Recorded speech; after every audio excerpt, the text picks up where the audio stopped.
Hello, this is Julian with Coffee Reviews, and today we'll be reviewing the San Bartolomé wash processed Bolivia from Market Lane Coffee. And there's the bag right there. And Market Lane, based out of Melbourne, Australia. And they were originally suggested to us by Alex Truong123. So shout out to and thank you to Alex Truong123 for the suggestion. And while we're at it, shout out to our Australian subscribers, as you guys have been absolutely amazing and have given me some great insight into the Australian coffee scene. So thank you very much for all of the comments and feedback that you guys have contributed. But yes, Market Lane, this is their second ever appearance on this channel, having previously reviewed one of their washed Colombian coffees. And obviously I make it a point to review at least 2 coffees from one coffee roaster before formulating any sort of opinion on them. In addition to that, this is another Bolivian coffee and another opportunity to review a less seen origin on this channel. So I'm definitely looking forward to discussing this one, as this right here is day 42.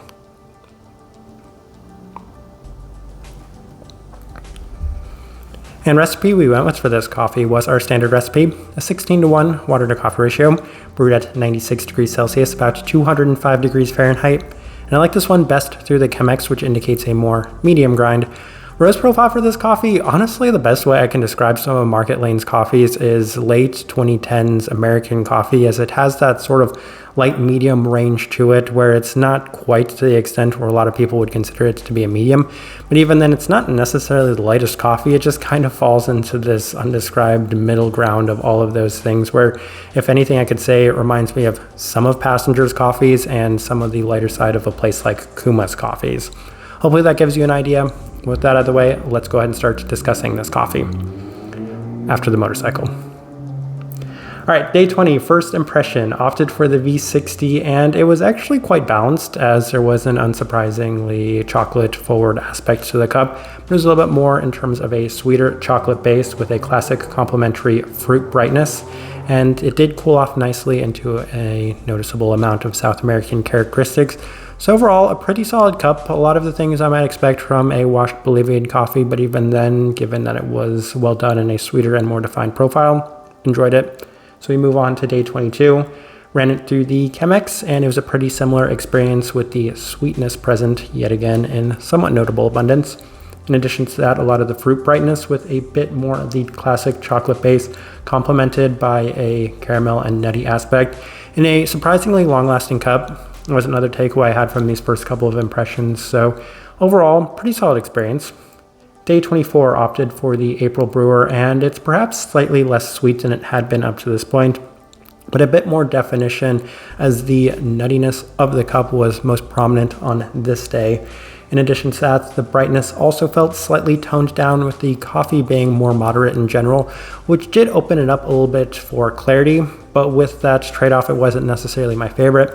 So we continue on to day 27, lowered the temperatures to mostly mixed results, as the cup had slightly less sweetness but felt a little bit more well-rounded, as it was focusing a bit more on the long-lasting nuttiness. If I've never mentioned this before, I'm not necessarily the biggest fan of nutty aspects in coffee in general, so didn't enjoy that. There was also a complimentary dark honey, but one of the best compliments I have for this coffee on this day was it at times felt a little bit like a Milky Way Snickers-like chocolate bar sweetness to the cup. So that's something I enjoyed, so I was enjoying at least that part of this coffee on this day. Day 30, same adjustments to the Chemex, and the coffee is the best it's been to this point by a fair bit of a distance, actually, as there's much more of the chocolate sweetness yet again.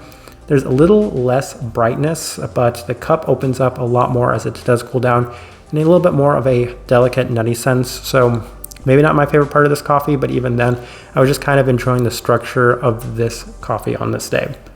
Day 33, through the automatic coffee maker, and I just wanted to give this a shot, and nothing really stood out about this brew method, as it was pretty in line with a lot of the V60 experiences, including a very strong and defined focus on the nutty aspect of it, classically South American with a mostly mild base, and an okay day in general. Day 36, attempted a higher extraction. I said, hey, why don't we grind a little bit more fine and increase the temperatures, and it didn't really offer much of an improvement, as there was a slightly more earthy cup, with the chocolate aspect being slightly heightened as well as more nuttiness, but I just said, you know what, I was happy with the way that it was. So on day 39, back through the Chemex, and it was still quite enjoyable, the most enjoyable it's been. A bit more definition to the cup as the chocolate bar sweetness is present yet again, complemented by a fair bit of overall nutty aspects, so positive in that sense. All right, let's go ahead and put up the tasting wheel so you can see what we're getting. All right, and we have 2 level 4s, so let's start with the cleanliness, level 4. And I don't think that there's too much to comment on it when it comes to the cleanliness. I mean, it wavered back and forth between maybe being a little bit more defined, maybe a little bit more clean, but for the most part, it was always going to be a level 4. So level 4 it is, nothing surprising about that. Finish, level 4, yes, and I'm going to be completely honest, I don't recall too much about the Colombian coffee that we had reviewed from Market Lane, so I don't remember if that was in line with my experience with that coffee, but this one right here, I would say on the slightly higher side of level 4, it did have a fair bit more of a lasting finish than I might have expected, and that's something I did notate on a couple of the days that we had for this coffee. And a bunch of level 3s. We'll start with the sweetness level 3. This one I also want to say is on the higher side of the level 3. It actually had some really nice milk chocolate sweetness to it and some great definition that at times was reminiscent of candy bars, so I did want to give them credit for that. Acidity, level 3. Yes, maybe not quite as bright as I might have been expecting, but that being said, for as much as I like Bolivian coffees, we don't review them as much, and I can't recall whether or not many of my previous Bolivian coffees have had too much brightness, so I don't know if that's in line with expectations, but it was a little bit more moderate in terms of the overall brightness. Florality, level 3. Yes, and that's one thing I briefly mentioned was this honey-like aspect to the coffee. Of course, that's going to be the floral honey aspect that was present, and it's something I did notice in this coffee and something I'm noticing today as well. So that's something that was worth noting and discussing briefly in this tasting wheel. Saltiness level 3, that's going to be the nutty aspect of this coffee. Citrus fruit level 3, that's the fruit brightness. It's subtle, it's not necessarily as pronounced or defined as I might have expected. If I do recall correctly, I think maybe there's something along the lines of an apple note listed on here, which would not surprise me in any sense. I could have that completely wrong. Chocolate level 3. Yes, and as I kind of mentioned, it was one of the first things I noticed in this coffee, and it's one of the most consistent attributes to this one as well, so a fair bit of that, but I think it actually belongs in that level 3 mostly because it was a little bit more delicate and subtle as opposed to heavy and robust. Chocolate level 3, caramel level 3. Yes, there was a nice caramelized sweetness to this one as well, but rather than that, it was a little bit more of an actual true caramel as opposed to that caramelized component to it, so credit on that sense as well.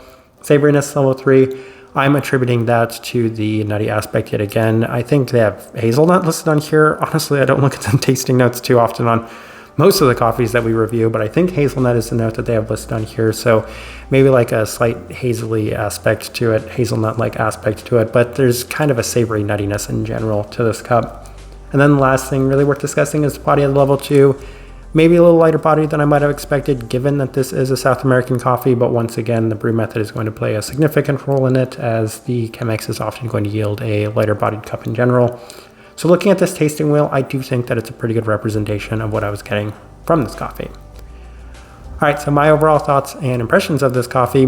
This one was a little better than I might have expected, and I do kind of want to say that I went into it with mostly moderate expectations. The first time I had Market Lane, I said this is supposed to be one of the best coffee roasters in Australia, and I was slightly let down by the overall experience given that it was a churroso coffee, so I went into it with some really high expectations. This one I went into with some moderate expectations, especially given that it was a Bolivian coffee. I'm like, I like Bolivian coffees. My previous experience with Market Lane hasn't necessarily been the best, but it goes to show that once again, I do think Bolivian coffees in general are underrated. On paper, a lot of people would say this probably isn't my type of coffee to begin with, but I really did enjoy the kind of defined chocolate aspects of this one, as well as the kind of caramel and chocolate bar-like components in general to it. So there were a lot of positives I took away from this one, and by offering a nice bit of sweetness to it as well, then it was always going to be a coffee that I probably would have enjoyed more than something that may not have necessarily had all of these attributes as well in as defined of a manner as this one was. Type of person I would suggest this coffee to. This one definitely goes in the category of crowd pleasers because this is very much a crowd pleaser coffee. It offers a lot of the more traditional characteristics, that of course being the chocolatiness, the nuttiness, the candy bar-like attribute, while still offering a slight bit of fruit brightness.